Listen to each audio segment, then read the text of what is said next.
Hey, and welcome to The Short Stuff. I'm Josh, and there's Chuck, and Hollywood Dave C. is not here, but he's here in spirit. I was going to make a tasteless joke, but we'll just end it there. We are talking today about the Hollywood sign, which this year, the year 2023, at which time we're recording, is celebrating its centennial right there at the top of Mount Lee and Griffith Park in central Los Angeles, central Hollywood. Mm-hmm. That iconic sign is turning 100. That's amazing. Did not realize it was that old, because you don't think of Hollywood that old, do you?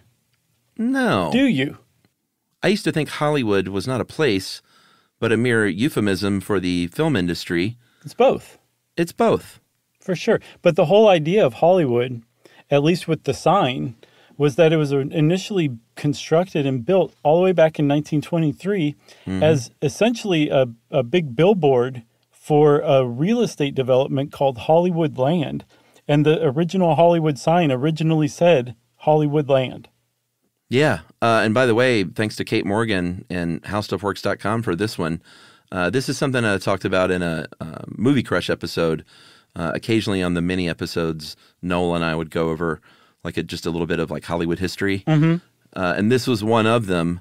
And it's funny. I mean, I know some people may have seen the original Hollywood Land sign that said Hollywood Land and kind of thought what is that even all about? But that's what it was. It was a real estate company. It was just an advertisement to go buy houses in that development. And it was lit up with light bulbs at the time, about 4,000 of them. Oh, man, I'll bet that was an eyesore. That blinked all night long. Because the Hollywood sign is not lit up at night. It's you might falsely picture it in your head as something that's lit up in the hills all night. That's not the case. No. And by the way, before we move any further forward, I did an entire episode on the Hollywood sign and the end of the world with Josh Clark. Did you really? No. Oh, jeez. Man, you are getting me I know. So much lately. Left and right. Is my delivery even drier than usual? No, it's so earnest, and I'm just falling for it, man. That's how I get you. Because I thought it might have been in a part of another. I'm so dumb. No, you're not. I'm just that earnest. You're a good actor these days. Thanks. Wish you would have been when we were on our TV show. Hey. Zing. I did great, but anyway. No, you did great. So Hollywood Land, it was originally this sign, this billboard, and the Hollywood Land developers spent, I think, it's $21,000 to build it, which I believe is in 1923 dollars, which would make it about almost $400,000 today. And despite that price, they just expected it to last about 18 months. But the crazy thing about it is, even though it was built of essentially plywood, it outlasted the Hollywood Land development itself well into the 40s. Yeah, it did. It had gone through a couple of stages of disrepair over the years. In the late 1940s, it was looking pretty rough. Mm-hmm. That company, the Hollywood Land Company, was long gone. And it was sort of a thing in the city. They were like, should we tear this thing down now? Is it kind of dumb to have this old billboard up? And then the Hollywood Chamber of Commerce stepped in and said, you know what? Let's rebuild this thing. Sure. Let's drop the land and let's just have a sign that says Hollywood. And it was going strong again for about 3 decades until the 1970s when it was in very bad shape once again. Yes. And who of all people stepped in? Well, we'll tell you right after this commercial break.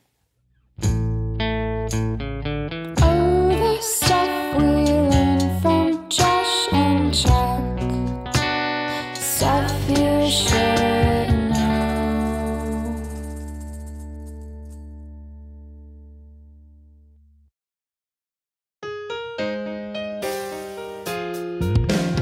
Learning things with Chuck and Chuck.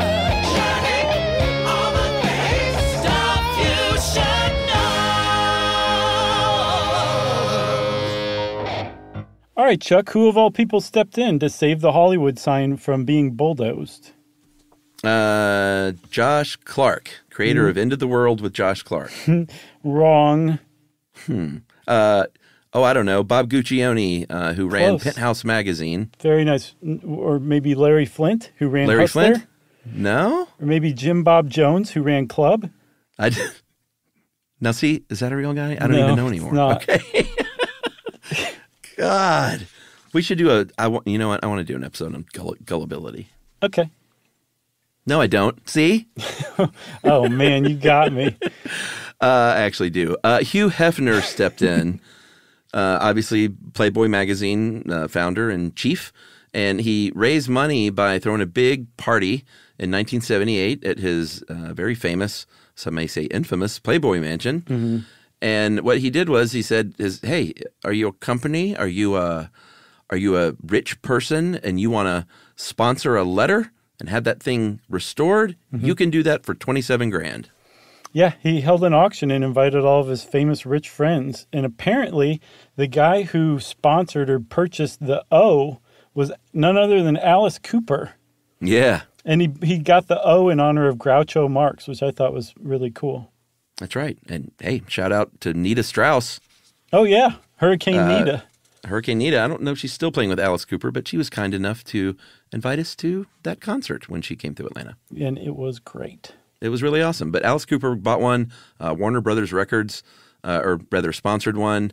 Gene Autry did, of course. Andy Williams sponsored one. And it was restored. And it was, they actually didn't restore it. They tore it down and rebuilt it. Yeah.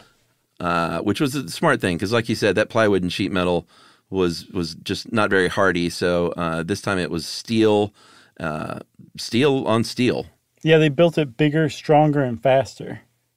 Yeah, and Steel on Steel was also a record by Megadeth, I think, right? I don't know. No? Okay. It's possible. It sounds like it would be a Megadeth record. LC, now you're afraid to agree with something. No, I'm just going to be wishy-washy for the rest of our career. So here's a few more little interesting tidbits. There was another threat that came along later because, and this wasn't that long ago, it was in 2010, when it was found out that all that land, I think because it's in Griffith Park on top of Mount Lee, everyone just figured it's like the city owns it. Right. And that is not true because Howard Hughes actually owned land just to the left of the H. And I'm sure some people knew this, but not many did until years later when someone was like, hey, we're going to sell this land and develop it. And the city went, you can't develop next to the H?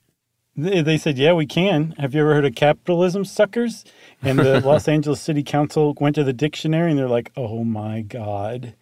And apparently the developer bought that parcel for $1.67 million in 2002 and put it up 8 years later for $22 million, which is quite an inflated price. But they knew that the city was going to scramble to put it together. Uh-huh. And you said that it was owned by Howard Hughes. He bought it so he could build a mansion for his fiancée at the time, Ginger Rogers. But she refused to move up there because she said that basically this guy's off his nut and he will hold me prisoner up there, so I'm not even going to go up there. And it just kind of like fell into disuse and was forgotten and became part of the Hughes estate. I'm not sure how it was rediscovered and put up for sale, but when the city of Los Angeles was basically presented with either losing the land just to the left of the big H in Hollywood or coughing up $22 million, they really went and tried to raise that money and they couldn't quite do it. But luckily, someone stepped in. Who was it, Chuck? Bob Guccione? No. That would have been great if it was Gooch on that second go-around. Sure. But it was Hugh Hefner again. Yeah. I think he felt like, I did this once. I'd probably look like a heel if I didn't do it the second time. Or he could have been like, I'm tapped out. I helped you once. Yeah, he's like, the internet has killed my nudie magazine business. But I don't even think he auctioned off letters this time. I think he just stepped in and kind of made them whole, right? Yeah, I think he made up the difference, like you're saying. Yeah, so the sign is safe again, including the land around it.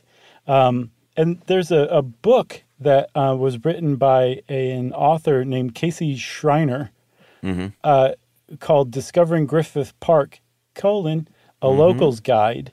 And How Stuff Works talked to Casey Schreiner, and he said that you can get all sorts of really good views of the Hollywood sign. In fact, there's 14 of them that he describes in detail where to go to get a good view. But one of them is not up at the Hollywood sign, which if you stop and think about it, makes total sense. But a lot of people don't realize that the trail ends behind the Hollywood sign, so it's not a very good place to see the sign. No, it's not. Nor is standing right under it, if you can even manage that. Yeah, because it's really big, right? Yeah. It's how tall are? Do we even know that? I'm saying I'm sure somewhere people know around that, 50 but feet. Yeah, they're about 50 feet, I think. That's tall. Yeah, you want to get a little distance. If you're going north on Gower, you get a nice. You sort of bisect it. It's a great view. Okay. If you're just driving through Hollywood, and I could see it outside of my apartment window. Had a great view of the Hollywood Hills and the Griffith Park Observatory and that sign. From your room in the Playboy Mansion? I lived under the grotto, which is weird. It was awesome. $450 a month, which was quite a steal. Wow. And had a great view, and it was just a great little place that I miss so much. I love that apartment. But we should finish probably by talking about Peg Entwistle, who was I featured on Movie Crush. A lot of people know this, but there was a young starlet who, I guess not a starlet to be, that leapt off the H in the Hollywood sign to plunge to her death, named Peg Entwistle. And this was in, I couldn't even, what year was this? 1932. I talked a lot about it in The End of the World with Josh Clark. Oh, not this time. She was 24 years old, and as the story goes, she was went to Hollywood to make it big, and had trouble doing that, and so took her own life. Yeah, and this wasn't like she went out to Hollywood and like a month or 6 months or whatever later. She failed at it. Like she really tried at it. She had a bit part in a movie. She was in a lot of plays. Apparently, Betty Davis, a very young Betty Davis, saw a play that Peg Entwistle was in and told her mother she wanted to grow up to be like Peg Entwistle. So she really kept at it, and finally was just like, I can't do this anymore. And she did. It was at least back then, the letters were 50 feet tall, and they believe that she got to the top of the H by using a ladder that a workman had left behind. Very sad. It is sad. I do want to end with a funnier note, though, because there's this great story about Betty Davis. I'm not sure if it's true or not, but she reportedly was asked one time what the best way an aspiring starlet could get into Hollywood, and she said, "Take Fountain," which is a great east-west running street through Hollywood. And it was always a great sort of cut through because most people stick to those main streets like Sunset and Santa Monica and Hollywood Boulevard. But if you took Fountain, you could get there quicker. Well, since we're talking so much about L.A., I just want to shout out mine and Yumi's friends out there, Duck and Truth. So hello. Are those real people, or are you going to fool me again? They are real people. I'll introduce you to them someday. They're great. Okay, Duck. I look forward to meeting you. And Truth. Don't forget Truth Quest. And Truth. Yeah. If you want, and by the way, Chuck, Hippie Rob was real too. I know, but I doubt if he's in L.A. No. There's no telling where he is. I almost ended this one like a regular episode, but instead, Chuck, all I have to do is say Short Stuff is out. Stuff You Should Know is a production of iHeartRadio. For more podcasts from iHeartRadio, visit the iHeartRadio app, Apple Podcasts, or wherever you listen to your favorite shows.